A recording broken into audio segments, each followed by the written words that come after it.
नमस्कार प्यारे बच्चों, कैसे हैं आप लोग। चलिए भाई, बहुत दिन से आपकी आशा थी कि सर 10th की क्लास का वीडियो बनाइए, साइंस का बनाइए, पहला चैप्टर बनाइए, दूसरा बनाइए। तो चलिए मैं कुछ बच्चों का नाम लेता हूँ यहाँ पर, जैसे अभिषेक जी, सिंटू जी, आदित्य जी, गोपाल जी, इशिका जी, निशु जी, आप सभी का हार्दिक स्वागत है हमारे इस वीडियो में। आप लोग देखें, हम आपको बेहतर से बेहतर तरीके से पढ़ाने की और समझाने की कोशिश करूँगा, ठीक है। उसके माध्यम से आप समझेंगे और अगर कोई त्रुटि होगी तो आप ज़रूर बताएंगे कि सर अभी इस वीडियो में त्रुटि है, ताकि हम उसे सुधारने का प्रयास करें। और आप लोगों की लाइफ में ये हमारा पहला वीडियो है, तो आप लोग कमेंट और लाइक और सब्सक्राइब जरूर करेंगे, ठीक है, ताकि हम आगे भी आपको बेहतर से बेहतर प्रोवाइड कराते रहें, ठीक है। तो चलिए, आपको पता ही होगा कि हमारा पहला चैप्टर है साइंस का, जिसका नाम है रासायनिक अपक्रिया एवं समीकरण। देखिए, कोई भी चैप्टर में अगर हम पढ़ते हैं तो सबसे पहले मेरा ये रूल है, मेरा ये मानना है कि मैं सबसे पहले उस चैप्टर के बारे में आपको बताता हूँ, समझाता हूँ, तत्पश्चात हम चैप्टर के अंदर क्या है क्या नहीं है उसके बारे में चर्चा करते हैं। तो यहाँ पर भी हम वही करेंगे, पहले हमें जो चैप्टर के बारे में पढ़ना है हम वो देखेंगे। अब चैप्टर क्या है, रासायनिक अपक्रिया एवं समीकरण। लेकिन प्यारे प्यारे बच्चों, यहाँ पर रासायनिक अपक्रिया एवं समीकरण हमें बताने के लिए हमारी अंदर हेडिंग भी वही है, जो चैप्टर का नाम है वही हमारी हेडिंग है। तो हम देख लेते हैं रासायनिक अपक्रिया या समीकरण क्या होता है। तो जैसा कि आपकी हेडिंग यहाँ पर पड़ी हुई है, रासायनिक अपक्रिया एवं समीकरण चैप्टर का नाम है, और ये आपकी अपक्रिया पड़ी हुई है, क्या है, रासायनिक अपक्रिया। जो हेडिंग है वो हम देखते हैं। तो रासायनिक अपक्रिया की परिभाषा क्या होती है। देखिए, रासायनिक अपक्रिया की परिभाषा होती है कि वह अपक्रिया थोड़ा सा लिखेंगे, पूरा नहीं लिखेंगे, फिर हम आपको बोल देंगे, आप लिख लेंगे। वह अपक्रिया जिसमें, क्या लिखेंगे, जिसमें देखो, इसमें एक या एक से अधिक, एक या एक से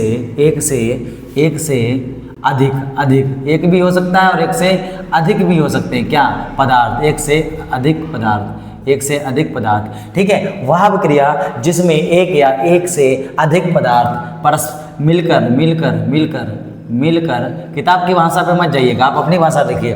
वह अपक्रिया जिसमें एक या एक से अधिक पदार्थ मिलकर नए पदार्थ का निर्माण करते हैं, पदार्थ का निर्माण करते हैं प्यारे बच्चों, क्या करते हैं, निर्माण करते हैं, ठीक है, उसे रासायनिक अपक्रिया कहते हैं। देखिए, कितनी बढ़िया परिभाषा बताई हमने आपको कि वह अपक्रिया जिसमें एक या एक से अधिक पदार्थ मिलकर नए पदार्थ का निर्माण करते हैं, उसे रासायनिक अपक्रिया कहते हैं। आशा है आपको कोई दिक्कत नहीं होगी, क्योंकि यहाँ पे बात हो रही है पदार्थ या तो एक हो सकता है या फिर एक से अधिक हो सकता है। लेकिन प्यारे बच्चों, अगर हम संयोजन अपक्रिया की बात करें तो संयोजन अपक्रिया बताती है कि पदार्थ दो होंगे या दो से अधिक होंगे, जबकि रासायनिक अपक्रिया कहती है कि पदार्थ एक होगा या एक से अधिक होगा। तो यहाँ पर हमने लिखा भी है कि एक या एक से अधिक, तो एक होगा तो सिंगल रहेगा और एक से अधिक हो जाएंगे तो 2 या 3 या 4 या 5, तो कोई दिक्कत नहीं है। लेकिन संयोजन अपक्रिया क्या कहेगी कि ना, एक नहीं हो सकता है, 2 होंगे या 2 से अधिक होंगे। और इसमें बनने वाला उत्पाद, हम आपका पूरा डाउट मेट रहे हैं, इसमें बनने वाला उत्पाद सिंगल भी हो सकता है और डबल भी हो सकता है, ये बात आपको याद रखनी है। इसमें जो उत्पाद बनेगा जरूरी नहीं कि वो सिंगल उत्पाद बने, उत्पाद सिंगल भी हो सकता है और डबल भी हो सकता है। लेकिन संयोजन अपक्रिया कहती है कि वो सदैव सिंगल उत्पाद देती है, उसमें बनने वाला उत्पाद डबल नहीं होगा, सिंगल उत्पाद होगा। और विकारक कितने होंगे, 2 या 2 से अधिक, लेकिन उत्पाद कितना बनेगा, 1। क्या इतनी बात आप समझ गए। चलिए आगे देखते हैं। अब इसका हमें देखना है एग्जाम्पल, क्या देखना है, एग्जाम्पल में हम क्या देखेंगे, एग्जाम्पल यानी कि उदाहरण, ठीक है।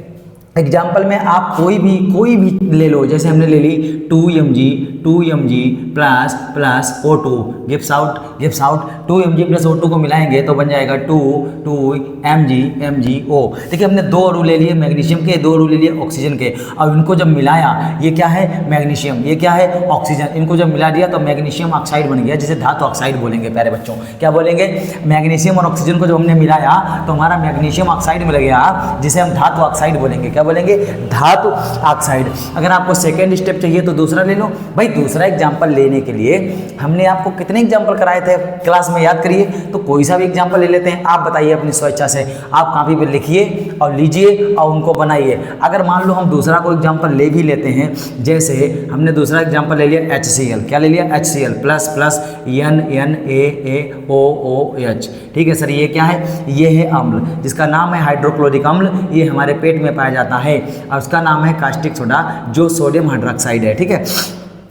ये कास्टिक पोटास है जो सोडियम हाइड्रोक्साइड का नाम है। इसमें NaCl, देखो Na पर एक प्लस होता है, Cl पर एक निगेटिव होता है, ठीक है। हाइड्रोजन पर एक प्लस होगा, OH पर एक निगेटिव होगा। तो मिला दीजिए, ये इसके साथ टूट जाएगा और ये इसके साथ टूट जाएगा। चलिए तो क्या बन जाएगा, तो आपका बन जाएगा NaCl। ऊपर देखिए, जब दो तत्वों को एक या एक से अधिक यानी कि दो हो गए, दो विकारकों को मिलाया तो सिंगल उत्पाद बना। इसमें क्या होगा, NaCl प्लस प्लस एक हाइड्रोजन ये यानी कि H2 और O। तो इसमें देखो एक लवण बन रहा है और एक जल बन रहा है। इसका मतलब कि इसमें उत्पाद एक भी बन सकता है और एक से अधिक भी बन सकता है, ठीक है। तो ये हो गए आपके एग्जाम्पल, ठीक है सर। अब देखते हैं हम उसके आगे हमारी जो हेडिंग है वो है रासायनिक समीकरण। याद करिए, रासायनिक अपक्रिया हो गई एवं समीकरण, रासायनिक अपक्रिया एवं समीकरण। अब समीकरण क्या होती है तो जरा देखते हैं, इसको भी आप बने रहिए, घबराइए बिल्कुल मत। रासायनिक समीकरण की परिभाषा क्या होगी कि किसी रासायनिक अभिक्रिया में भाग लेने वाले अभिकारकों एवं उत्पादों के सूत्रों एवं प्रतीकों को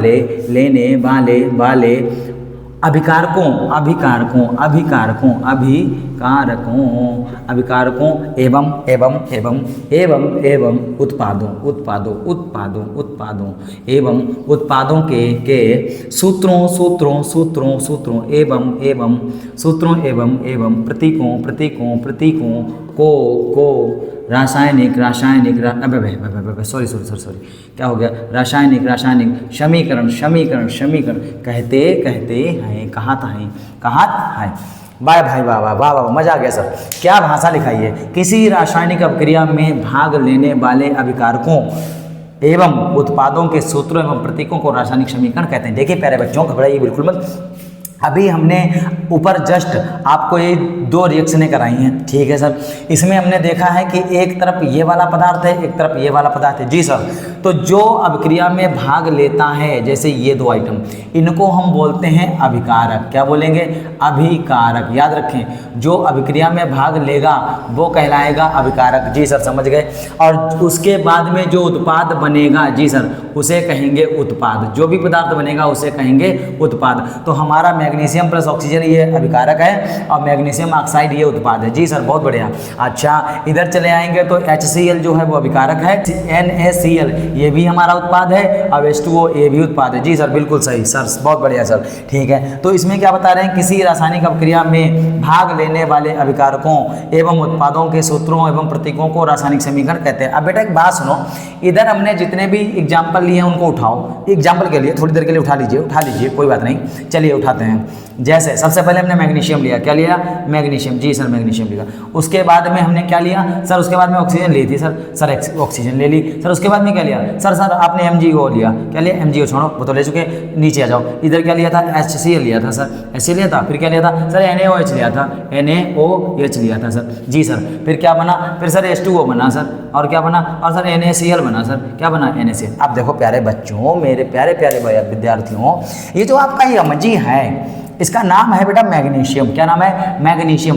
अब मैग्नीशियम जो धातु है वो ठोस है, कैसी है, ठोस। Mg कैसी है, ठोस है। तो ठोस को हम क्या बोलेंगे, सॉलिड बोलेंगे कि नहीं, सॉलिड बोलेंगे सर, बोलेंगे। ऑक्सीजन जो है वो एक प्रकार की गैस है, क्या है, गैस है सर, गैस है। अच्छा, ये गैस हो गई। HCl क्या है, HCl यौगिक है, क्या है, यौगिक, कंपाउंड। इसे क्या बोलेंगे, एक्वा बोलेंगे, क्या बोलेंगे, एक्वा, ठीक है, एक्वा बोलेंगे। एक मिनट, U एक्वा बोलेंगे, ठीक है सर, एक्वा, ठीक है सर। NaCl क्या है, NaCl जो NaOH क्या है, NaOH भी एक प्रकार का एक्वा है, क्या है सर, एक्वा है सर, ठीक है सर, एक्वा है कि नहीं, जी सर, बिल्कुल है, क्योंकि ये एक प्रकार का क्या है, पाउडर है सर। अच्छा, ये H2O क्या है सर, ये तो लिक्विड है, क्या है, लिक्विड है। NaCl क्या है सर, ये ठोस है। क्यों ठोस है, क्योंकि नमक होता है NaCl, आयोडीन, ये कैसा होता है, ये ठोस होता है सर। तो NaCl भी ठोस, ये लिक्विड, एक्वा, ये गैस, और ये सॉलिड। तो हमें समझाना आपको ये है कि प्रतीकों का मतलब होता है, प्रतीक मतलब संकेत, प्रतीक मतलब आपका प्रतीक क्या है, आप किससे पहचाने जाते हैं। तो इसका प्रतीक है यस, क्या है प्रतीक, यस फॉर सॉलिड। तो प्रतीक है कि ये कह रहा है कि मैग्नीशियम जो है वो ठोस है, जी सर। ऑक्सीजन प्रतीक, जी प्रतीक है ऑक्सीजन गैस का, जी बता रही है कि ये जो ऊपर भाई साहब बैठे हैं ये जी फॉर गैस है, क्या है गैस, तो ऑक्सीजन प्रतीक है गैस का, ठीक है सर। एक्वा का मतलब क्या होता है द्रव, और लिक्विड का मतलब क्या है, लिक्विड भी पदार्थ होता है द्रव अवस्था, ठीक है, और ये सॉलिड मतलब ठोस, सर समझ गए, बिल्कुल समझ गए, बहुत बढ़िया। अच्छा तो ये था रासायनिक अभिक्रिया एवं समीकरण। अब सूत्रों का क्या मतलब है सर, एक बात और बता दो, क्या ये आपने सूत्रों लिखा है, सूत्रों का क्या मतलब, जैसे Mg का सूत्र क्या होता है Mg, मैग्नीशियम का सूत्र क्या होता है Mg, ऑक्सीजन का O2, हाइड्रोक्लोरिक अम्ल का HCl, और जल का H2O, नमक का NaCl, तो ये हो गया आपका सूत्र। ये सब क्या है, ये सब आपके सूत्र हैं कि नहीं, बताइए, ये सब क्या है सूत्र। तो अगर बात पूछी जाए सूत्र की तो ये रहे, अगर बात पूछी जाए प्रतीकों की तो ये रहे। तो क्या आपको इतनी बात समझ में आई या नहीं? अगर इतनी बात समझ में आ गई तो बहुत अच्छी बात है। चलिए अब इसके आगे समझते हैं, अगली क्या देख लेते हैं, उसके आगे देख लेते हैं। उसके आगे हमारी जो तीसरी है, तीसरा नंबर है वो है संयोजन अभिक्रिया। क्या लिखेंगे, संयोजन संयोजन संयोजन अभिक्रिया, ठीक है, अभिक्रिया। देखिए एक बात और बता दें, ये जो संयोजन अभिक्रिया है इससे पहले एक हेडिंग पड़ेगी, जो पड़ेगी रासायनिक अभिक्रिया के प्रकार। क्या पड़ेगी, रासायनिक अभिक्रिया के प्रकार। हमने आपको बता दिया, हम एक भी गलती नहीं करते हैं। ये जो संयोजन अभिक्रिया है ये रासायनिक अभिक्रिया के प्रकार में आती है, ये उसी का प्रकार है, ठीक है। तो आप हेडिंग डाल लेंगे कि रासायनिक अभिक्रिया के प्रकार, हमने सीधे, हम नहीं डालेंगे इतना कि कौन डालेगा बताओ, हम सीधे लिख रहे हैं क्या, संयोजन अभिक्रिया।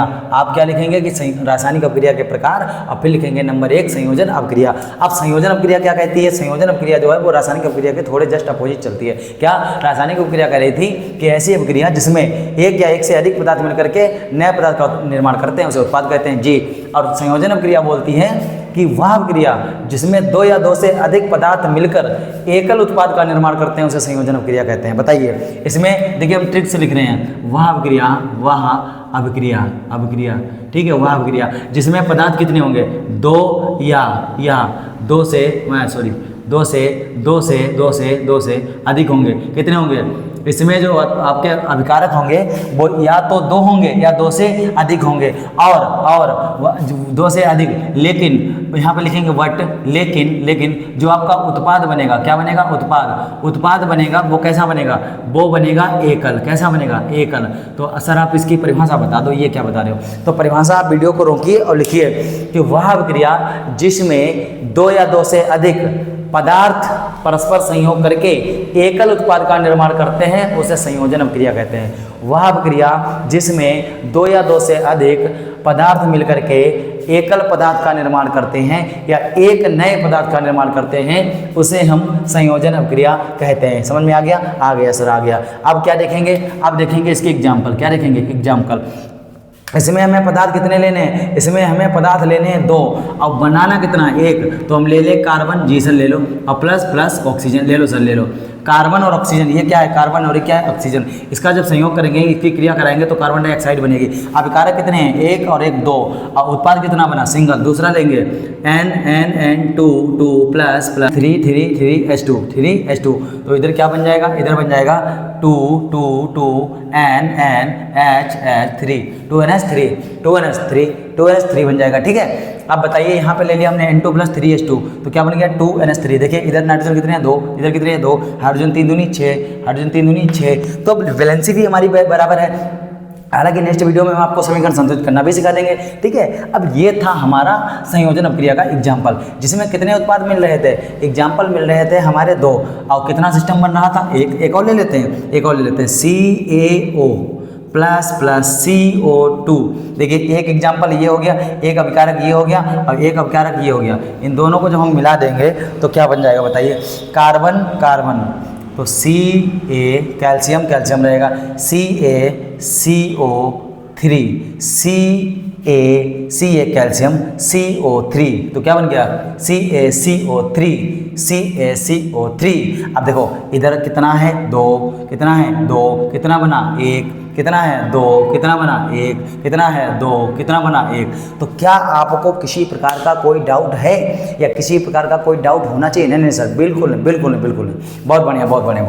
तो इस प्रकार से आप नोट करते चले जाइए और फिर उसके आगे हम देखते जाएंगे। उतना समझ गए थे, तो चलिए उसके आगे समझ लेते हैं। देखिए अब हमारी अगली हेडिंग है वियोजन अपक्रिया। कौन सी अपक्रिया? वियोजन अपक्रिया। और आपको इतना भी पता होगा कि वियोजन अपक्रिया को हम अपघटन अपक्रिया भी कहते हैं। क्या कहते हैं? वियोजन अपक्रिया को हम अपघटन अपक्रिया भी कहते हैं। ये तो आपको पता ही होगा कि वियोजन अपक्रिया का दूसरा नाम क्या होता है? अपघटन अपक्रिया। तो ये वियोजन अपक्रिया की परिभाषा देखें। हालांकि वियोजन अपक्रिया कोई क्रिया नहीं है ना, इसके एग्जाम्पल है, इसकी परिभाषा है लेकिन एग्जाम्पल नहीं है। इसके प्रकार में इसके एग्जाम्पल और परिभाषा पढ़ने आपको वही पेपर में आ सकते हैं, वरना ये नहीं आएगी। क्या है वियोजन अपक्रिया की पहचान? क्या होती है कि वह अपक्रिया जिसमें भाग लेने वाले जो यौगिक होता है, कोई भी यौगिक हो, और उसके जो तत्व होंगे वो अपने छोटे छोटे अभिन्न तत्वों में टूट जाते हैं या अपघटित हो जाते हैं, ठीक है, उसी को हम वियोजन अपक्रिया कहते हैं। इसमें जो भी पदार्थ भाग लेगा उसका वियोजन होने के बाद वो छोटे छोटे तत्वों में अपघटित हो जाएगा, उसे हम कहेंगे वियोजन अपक्रिया। याद रहेगा, ठीक है। इसमें जो तत्व भाग, जो भी यौगिक भाग लेगा या जो पदार्थ भाग लेगा, वो किसी भी बाह्य कारक के कारण, चाहे प्रकाश हो, चाहे ऊष्मा हो, चाहे विद्युत हो, चाहे कुछ भी हो, उसके कारण वो छोटे छोटे खंडों में टूट जाएगा, उसे हम वियोजन अपक्रिया कहेंगे। अब इसके देख लेते हैं प्रकार। तो वियोजन अपक्रिया के कितने प्रकार होते हैं प्यारे बच्चों? वियोजन अपक्रिया के 3 प्रकार होते हैं। कितने प्रकार होते हैं? 3। नंबर 1 पर कौन आएगा? नंबर 1 पर आएगा प्रकाश अपघटन। नंबर 1 पर प्रकाश अपघटन, ठीक है, याद रहेगा, प्रकाश अपघटन। जी सर, प्रकाश अपघटन। नंबर 2 पर ऊष्मीय अपघटन। कौन सा?